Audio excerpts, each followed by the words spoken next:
Paramashivoham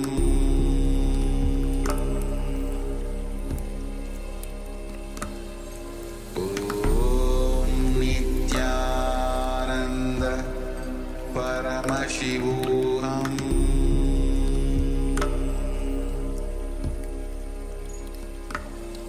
Om Nithyananda Paramashivoham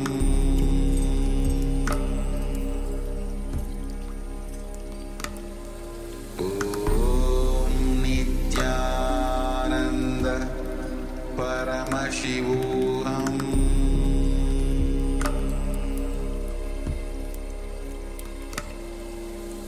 Om Nithyananda Paramashivoham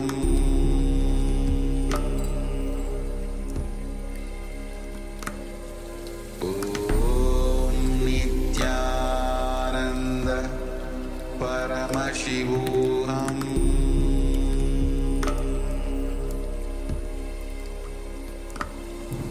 Om Nithyananda Paramashivoham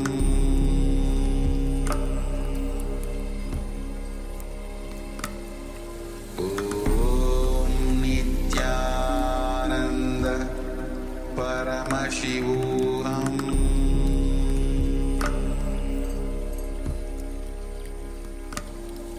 Om Nithyananda Paramashivoham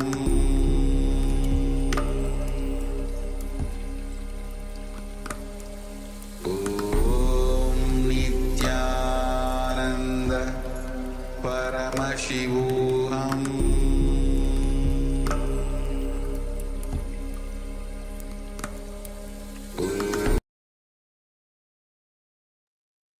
Now slowly, very slowly, you can open your eyes and just take a moment to share what was revealed to you as you were scanning the acharyas for the image that the acharyas were looking at. So let's take a few moments and let us share what was revealed to you. Yes, so please go ahead. We already have few sharings.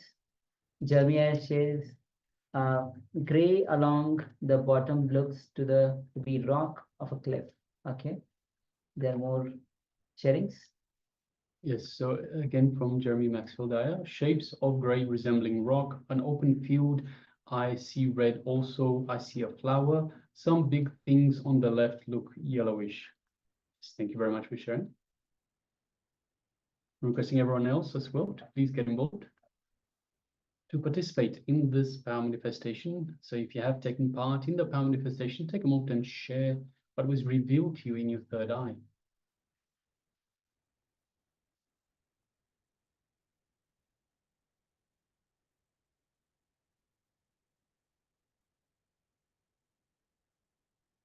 And all the participants on the YouTube, you can also start sharing your revelations.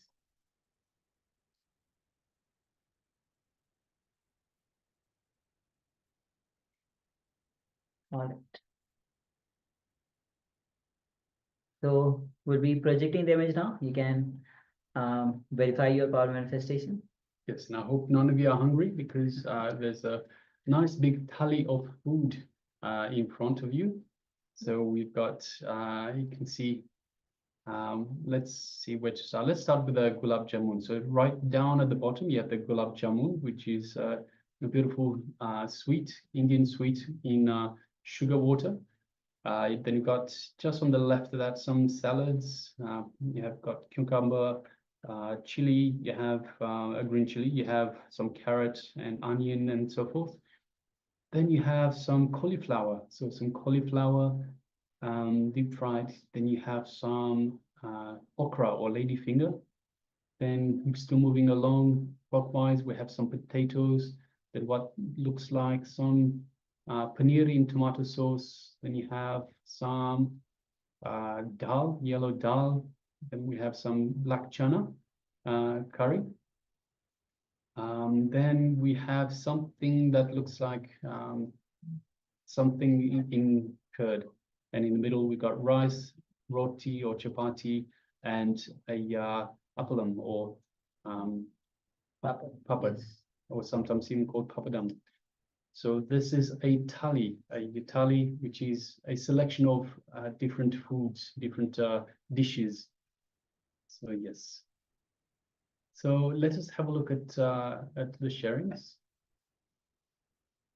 Yes, so something on the left looks yellowish. So on the left, if you look, there is definitely yellowish. The potatoes, the curry flour, is definitely yellowish. So on the, and I see a flower. Actually, gulab, the sweet name is gulab jamun, and gulab in the word itself, gulab means the rose flower. So you could have interpreted that the gulab word itself means rose in Hindi. The rose is a flower, the rose flower. So in that way, you could have seen, I see a flower. I see red also. Definitely, we have the red. An open field. The whole plate itself is kept on like an open, maybe a table, but it's quite open. So yes, shape of a gray resembling rock. So we have the platter itself that is silver, and all the cups that are silver. So it can resemble some sort of a grayish. So you can see at the bottom, it looks kind of grayish. So that's what you might have interpreted as rocks. Yes. Thank you. Thank you for sharing. Thank you for manifesting. Yes. So this is how the power manifestation, especially at the beginning also, this is how it starts, whether it is a little bit of, whether it is colors, even a little bit of association with the actual objects, then it grows furthermore. The more and more you manifest the power, the more you are intense, the more you connect with somebody, it becomes more and more third eye power reveals much more to you. All right. So with this, we'll be entering into the next revelation by Swamiji, which is going to be on conscious access to the superconscious happening. So Swamiji said that superconscious is happening every time, again and again. It is happening only when we are conscious. When we are conscious, we have the access to that superconscious happening. So let's enter into this revelation by Swamiji to gain access to that superconscious happening.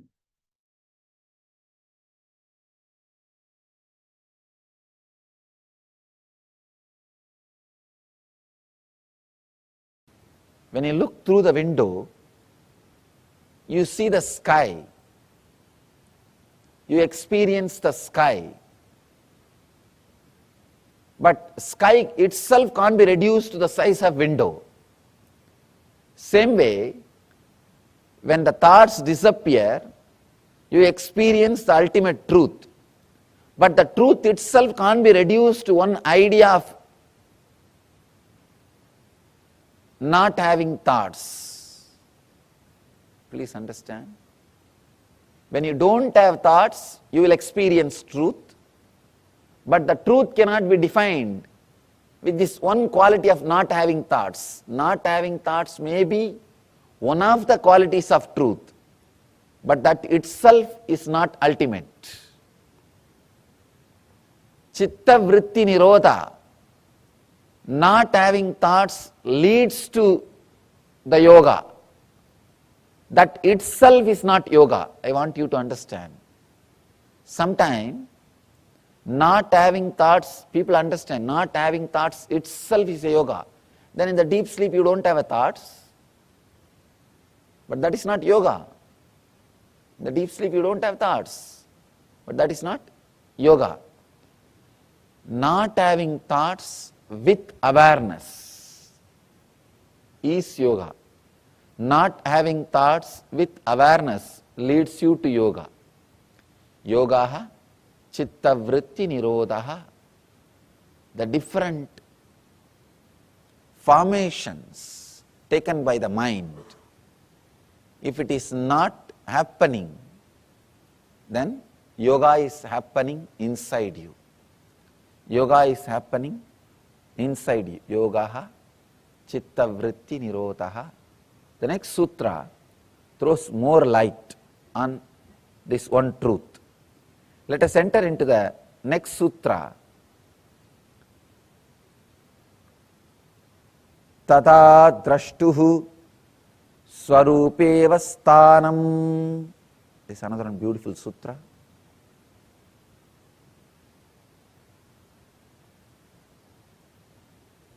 Let me give you the translation. The earlier sutra says withdrawal from mental thought patterns is yoga.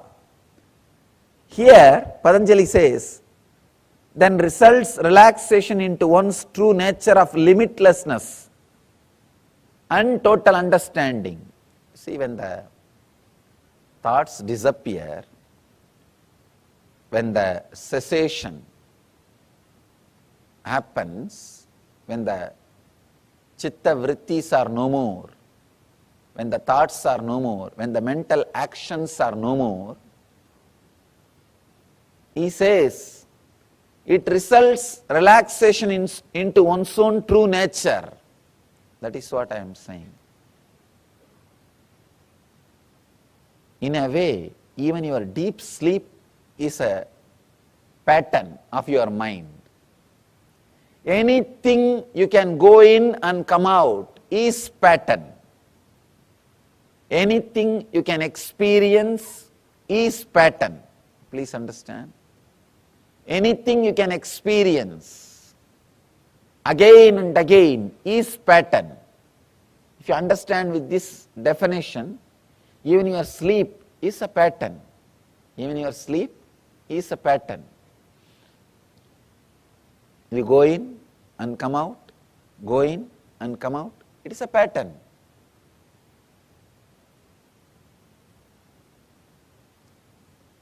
When you really relax, Patanjali says here, then results relaxation into one's true nature. Swarupe vasthanam. You are established into your own true self. Please understand. These are some of the basic truths. Whatever you see and experience is because of your thought pattern. Whatever you see in the outer world, whether it is your health, body, mind, world, relationships, everything is because of your thought pattern. Everything is your thought pattern. Let me tell you this one small story. How experiences are changed through thought patterns. One guy, old guy, went to a village, neighbor village, nearby village, for some purpose. When he came back, from the distance he saw his house is on fire. He started rolling on the ground and started crying. In India there is a special way of crying. They don't just cry, they roll on the ground and cry. Indian villagers roll on the ground and crying. He started rolling on the ground and crying. He had 3 sons. One son came to him and said, "Father, don't worry. Don't you remember yesterday we sold that house?" This guy suddenly stood up, wiped the tears. "Oh, yes. I remember." He's completely relaxed. Next son ran towards him and said, "Father, it is true we sold yesterday, but still we have not got the money." Then again he fell and started rolling on the ground. "Oh, my house is on fire, please save. There is nobody to save. Is there anybody to save?" He started calling all gods, all possible help. In India, that is only 911. There is no other 911. He started calling and rolling. Nothing can be done. And after a few minutes, again the third son came and said, No, don't worry, father. Just today morning I took the money and deposited in the bank. The other brothers don't know. I took the money. It is not our house. Then immediately sat up again. He wiped the tears. Oh God, everything is okay. Everything is okay. See, the same situation, same person. One moment he is feeling the deep suffering, agony. The other moment he is completely relaxed, settled. thought patterns. Thought patterns. That plays a major role. Actually, I can say that is the only thing in the life, nothing else. It's a thought patterns. There is another one beautiful story in Zen. It's a very deep, subtle truth which will really help you to understand the sutra in a deeper way. People ask me, Swamiji, do you mean to say we should not cry in the situations like this? Somebody's house is on fire, how to be there without crying? People say, I can't be that insensitive, especially when it comes to the death of near and dear one, or some losing the love of a near and dear one. That kind of situations, I can't be so insensitive. People ask me, then I can't be so insensitive. Can't I become enlightened? Understand, it's a very subtle truth you need to understand. One is accepting the situation.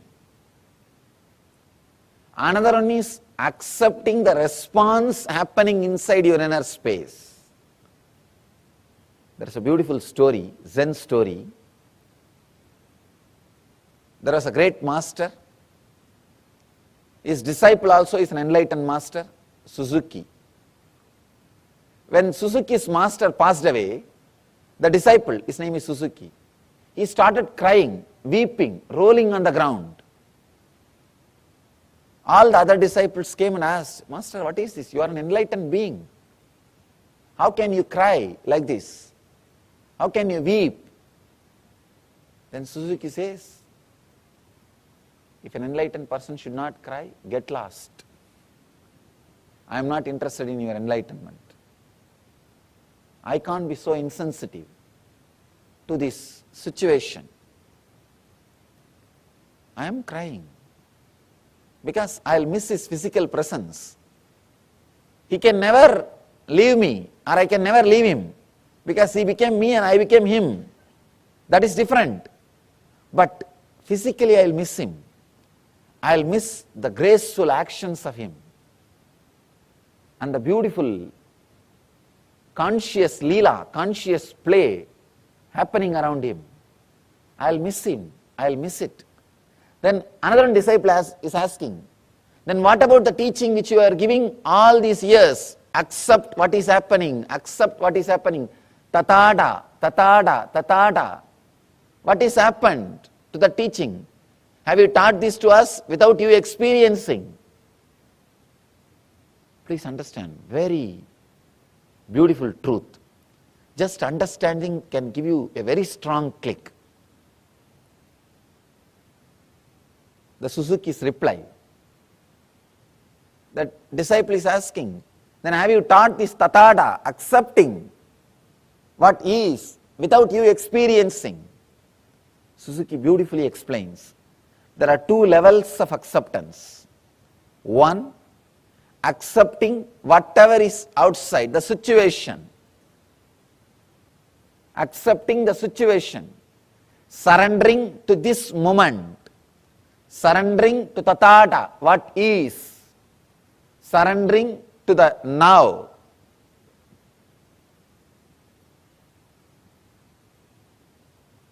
When surrendering to the now happens, that does not mean you will be insensitive. You will be insensitive. When you surrender to this moment, for example, this moment that when the master is dead, he is no more in the body. It is not that you will be insensitive. It can create a strong emotions in you, accepting that also. Acceptance in the internal level, in the inner level, the second level. See, usually what we do, we try to accept the situation in the outer world. Then immediately we have a scale. If I accept, I should be behaving like this in the inner world. You don't have acceptance in the inner world. You have a scale. If I accept this situation, I should be peaceful, collective, calm, restful. You have a scale about the inner world. You accepted the outer world, means you are very moral, conscience based, but not conscious based. There is a big difference between just accepting the outer world happening and accepting the outer and inner world happenings. Here, Suzuki is throwing a light, new light on Tathata, acceptance. Acceptance does not mean just accepting the outer world. Usually we have this idea. If I accept the situation in the outer world, immediately I should become calm, quiet, relaxed, restful. I should not have any agitation. I should not have any irritation. I should not have any response. You have a, then it means what? Then you are not accepting the inner world. Surrendering to the now means accepting the outer world and the response which is happening in the inner world. Suzuki throws an important light on acceptance. So I have accepted the master has left the body. Same way I accepted the response which is happening in me, that pain, that suffering, that separation. I accepted that also. This is the complete acceptance. Complete acceptance. Here, that is what Patanjali describes. Yogaha chitta vritti nirodhaha. When completely you accept, when there is no chitta vritti, when there is no action, actually when you have the both acceptance, suddenly you will see you are established in your swarupa, in your nature. We all know only one acceptance. We say, I accept the situation as it is. But you have a strong idea. If you accept the situation, how you should behave, how your mental state should be, there you miss acceptance. There you are not accepting. You should accept in both levels. I accept the outer world situation and I accept what is the response of that outer world situation in my inner situation, inner space. I accept both the space. I accept externally and internally. Then suddenly you will see, you will be unclutched. You will be unclutched. You will be in that space of swarupa, your nature, your own nature. When you are accepting only the outer world and unable to accept what is happening in the inner world, you cannot be in nature. You cannot be established in your nature. If you have to be established in your nature, both acceptance need to happen. One is the acceptance of the situation and accepting the response happening inside you. Only then the chitta vritti nirodha happens, means cessation of the mind happens. Only then the thought patterns disappear. The thought patterns disappear. Only then you are established in swarupa. He says, then results in relaxation into one's true nature of limitlessness and total understanding. Both levels of acceptance. Just external acceptance is very easy because you have to accept. You have to accept. And external acceptance is taught as a moral value from the beginning to all of us. And moreover, external acceptance is from the beginning told to us. We try to imitate. We try to live that. We try to do that. But internal acceptance is not needed. Not only that, you can hide it. Externally, if you don't accept, everybody will know. But internally, if you don't accept, nobody will know. Just accepting externally and playing the game is a beautiful ego game. You can post to everybody, see how cool I am, how calm I am, how integrated I am. People start playing game even in all these levels. People start accepting things or trying to pose silence or peaceful, restful awareness just to pose others, just to tell others how cool they are, how calm they are, how restful they are. They try to play game even in this level. But when you accept internally also, suddenly the unclutching happens. So, it's a very beautiful sutra, amazing truth. I want all of you to contemplate, internalize the sutra, this one idea. I do not want to add more and more ideas. I want to do exactly the same work as Patanjali did. I do not want to comment on this work. I want to repeat it. I am not commenting, I am repeating. Because commenting may add more confusions. There are hundreds of commentaries. I can say thousands of commentaries. It may add more confusions. I don't want to comment. I want you to internalize, experience this one idea. This one idea, internalize continuously. Mind is an action. If I want, I can stop. If I am acting, I wanted it. Take the responsibility. If I am acting, I wanted it. Who can take the responsibility for your action? Only you. If you are walking, you want it. If you are talking, you want it. If you are minding, you want it. If you are thinking, you want it. So let the shift happen in your consciousness. If you are thinking, you want it. If you are talking, you want it. If you are sitting, you want it. So let you understand this one truth. Take the responsibility on your shoulder. If you are thinking, you want it. Only then you can stop when you want it. Patanjali is not putting responsibility on anybody else. In this whole 199 sutras, he speaks only in one sutra about God. That also is not describing the nature of God, where is he residing, how is he going, how is he sitting, how is he traveling. No. He says, Ishvara Pranidhanani.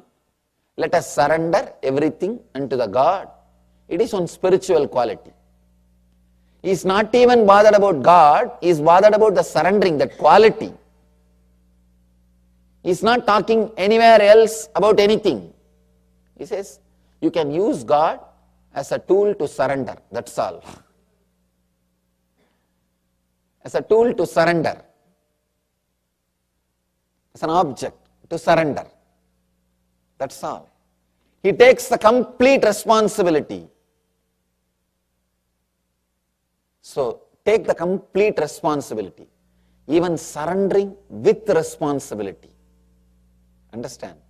Surrendering with responsibility is enlightenment. Responsible surrender is enlightenment. I have seen people surrendering or claiming that they are surrendered. Oh God.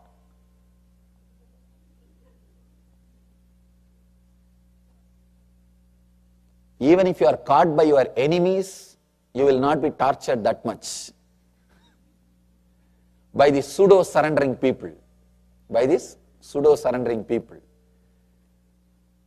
They will claim that they are surrendered, and whatever right happens is their responsibility because of them. Whatever wrong happens, it is because of you.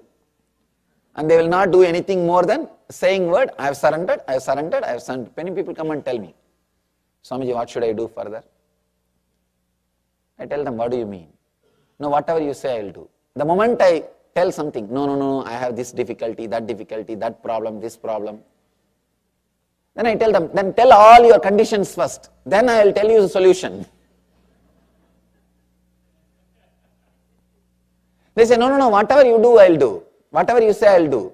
The moment I open my mouth, they will have 1001 condition, 1001 priorities, 1000 preferences, 1001 conditions. So,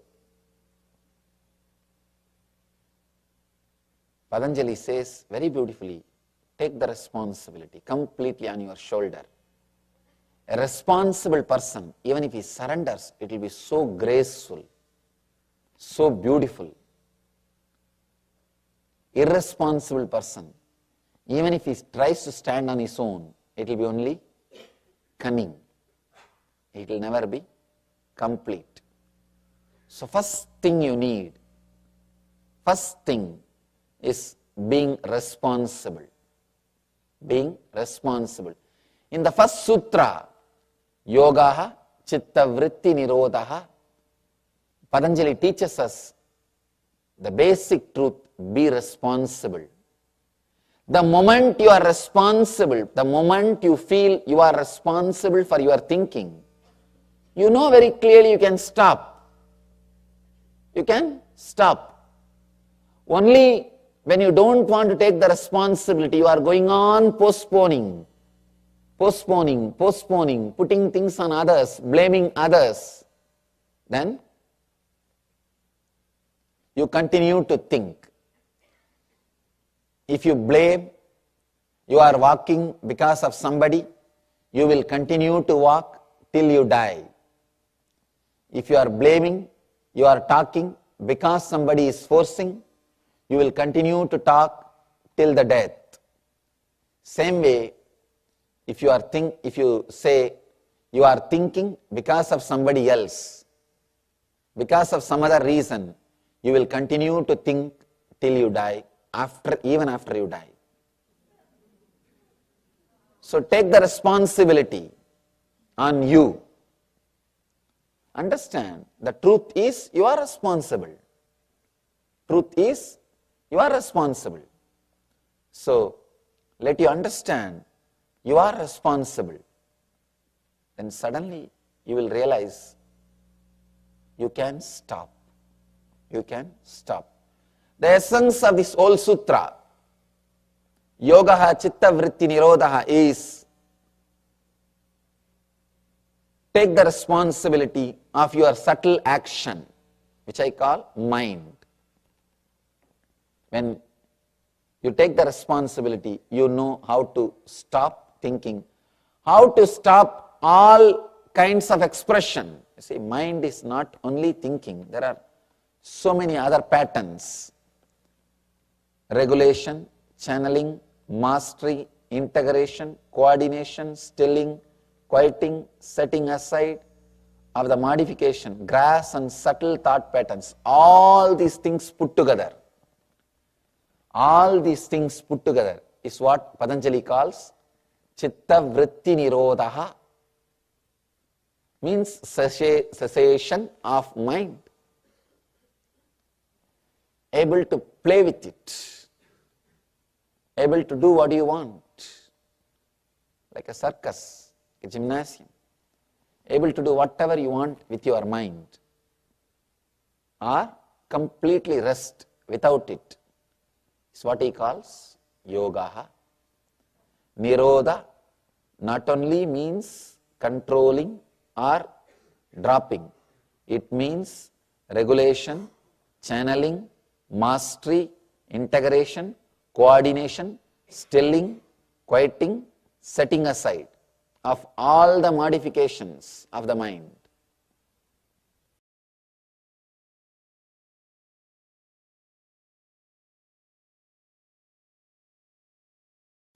Let's enter into the first meditation of Yoga Sutra. First meditation of Yoga Sutra is Simply be in samadhi, that's all. Now decide, I am moving my hand, I can stop. I am talking, I can stop. I am thinking, I can stop. Just sit with this one truth, with this one sutra. If you are thinking further, be very clear, you are thinking. Perfectly all right, thinking is not wrong. I am not saying thinking is wrong. I am saying thinking that you want to stop but you are thinking is wrong. Thinking is not wrong. Thinking you want to stop but you are unable to stop is wrong. So, close your eyes.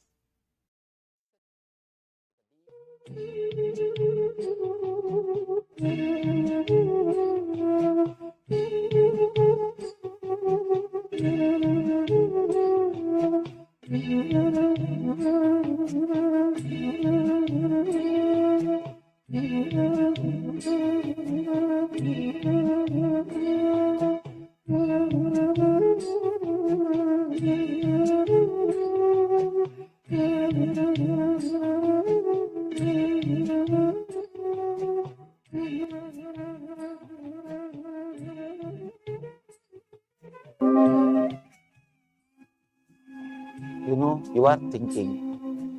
So just relax. Stop. Or if you want to continue, continue with your clear will. If you are thinking, at least be very clear. You are thinking. Okay.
Just sit, remembering.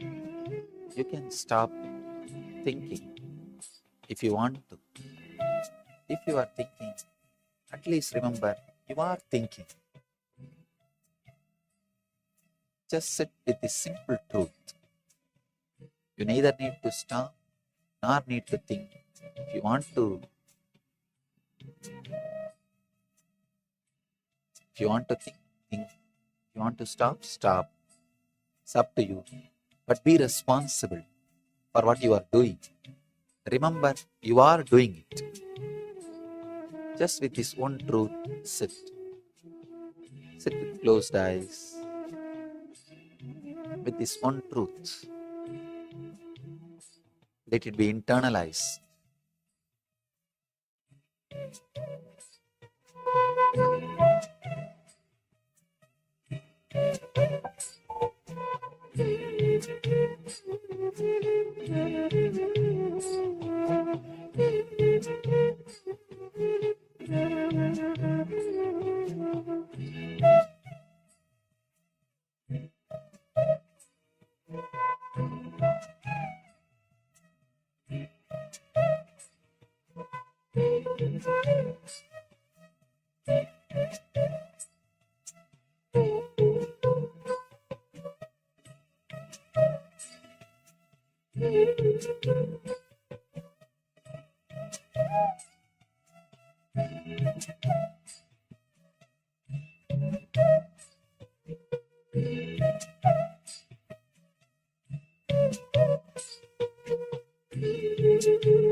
Om Shanti Shanti Shanti. Internalize this one truth. Internalize this one truth very strongly, continuously. Internalize this one truth. You will start living enlightenment. Let you all achieve and radiate the eternal bliss, Nithyananda.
Yes, Nityanam, all of you. So a powerful revelation by Swamiji on the conscious access to the superconscious happening. As Swamiji was saying, that even the dream sleep, the deep sleep is not the, even though deep sleep is without thoughts, but that is also a pattern. That is not the state beyond, which is beyond our experience, beyond our patterns. Even the dream, whether it is deep sleep, these are all our patterns. Anything which can go, we can go in, we can come out, is a pattern which is happening again and again, is a pattern. So of course, deep sleep is a pattern, and also life itself is a pattern, because we come into the life and we go out. So understand that everything that we consider our reality is a pattern. Everything is just a pattern. Yes. And we had the beautiful meditation as well. And the meditation to gain mastery over the mind. Now is the time that we start entering into the power manifestation. The power manifestation is your time to be in oneness with Paramashiva. So understand, Swamiji gives a powerful cognition, you internalize those, then after that internalization exercise, means you reflect back into your own life. See, understand, only when you reflect back into your own life, because you'll be able to connect with your own incident. Only when you connect with your own incident, the cognitions clicks with you. Because when you look at others' incident experiences, you'll not be able to connect. But when you look into yourself, into your own incidents, your own desires, your own situations, then only the click will happen within you. So internalization, and when you have that click, the power manifestation is the time when you apply those clicks to manifest, to be in oneness with Paramashiva, oneness with Swamiji. So let's get ready to enter into the power manifestation.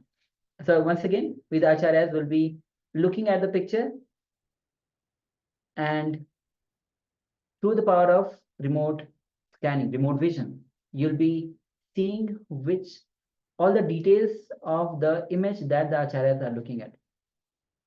So, all right, so let's sit comfortably with the head, neck, and spine in a straight line. You can close your eyes to minimize the visual disturbances.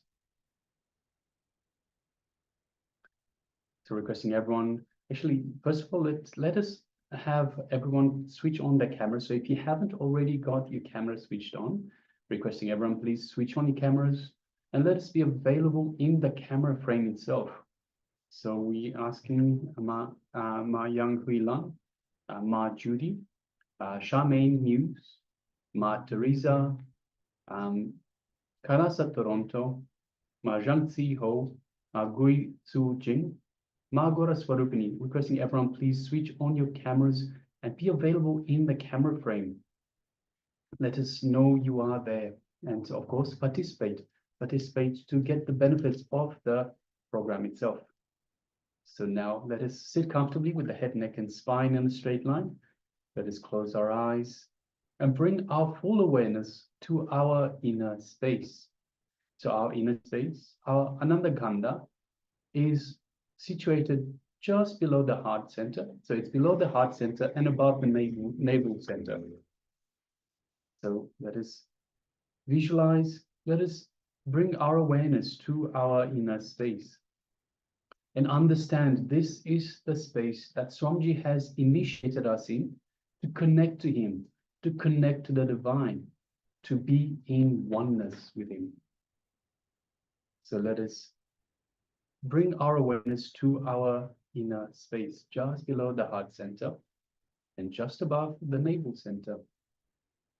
And let us remember Swamiji in our inner space and understand just by mere remembrance of Swamiji, we invoke the Master in our inner space, in our Ananda Kanda.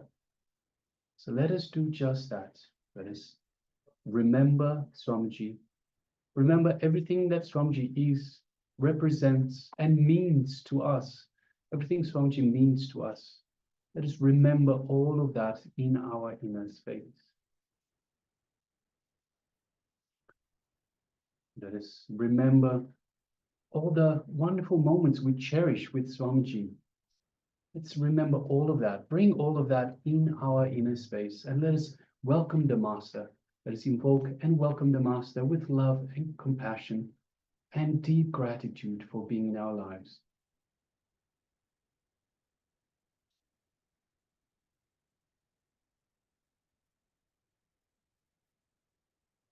This space of compassion, love. Let us feel the space of oneness with Swamiji, the Supreme Pontiff of Hinduism, the living avatar and incarnation of Paramashiva himself, the ultimate superconscious deity, divine, the cosmic divine.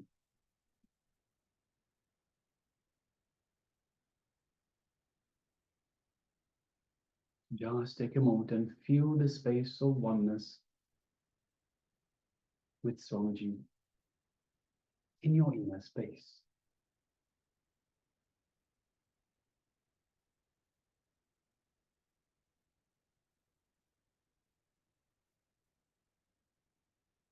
Now let us shift our awareness just slightly to the third eye, our Anya chakra. And let us visualize Swamiji in our third eye, our Anya chakra.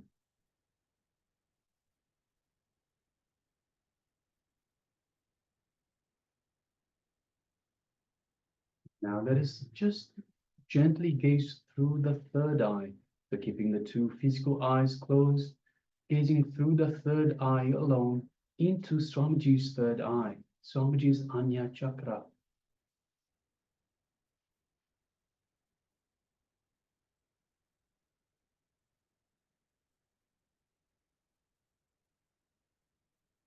Keep gazing into Swamiji's third eye, just lightly. Don't strain yourself, don't concentrate, just lightly gaze through. And as you do so, you feel an energetic connection from the Master's third eye, the Master's Anya chakra, to your Anya chakra. An energetic cord, energetic connection, and you feel a light built up of energy in your third eye. As Swamiji is awakening your third eye and energizing it.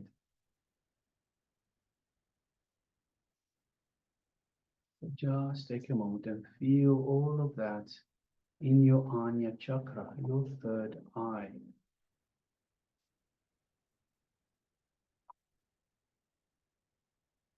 Now let us start chanting the Mahavakya to further connect to Swamiji.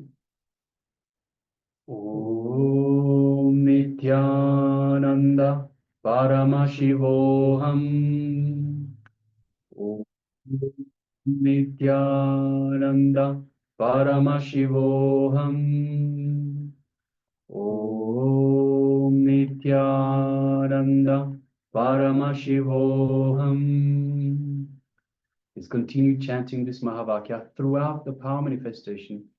And from the space of oneness with Swamiji, let us now start manifesting this power of remote vision.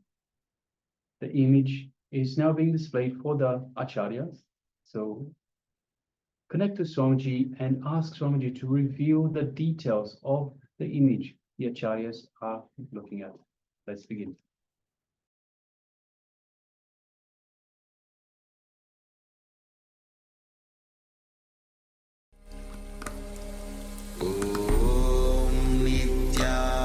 Nithyananda Paramashivoham.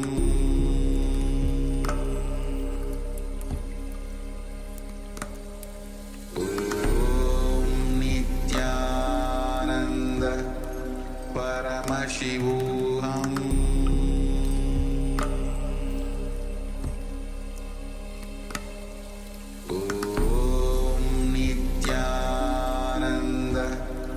Paramashivoham.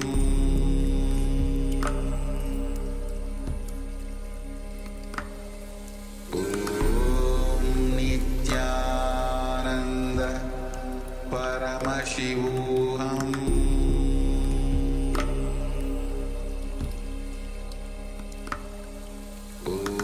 Om Nithyananda Paramashivoham.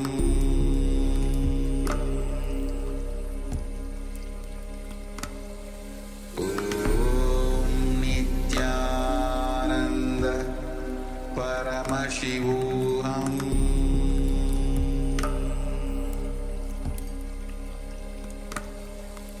Om Nithyananda Paramashivoham.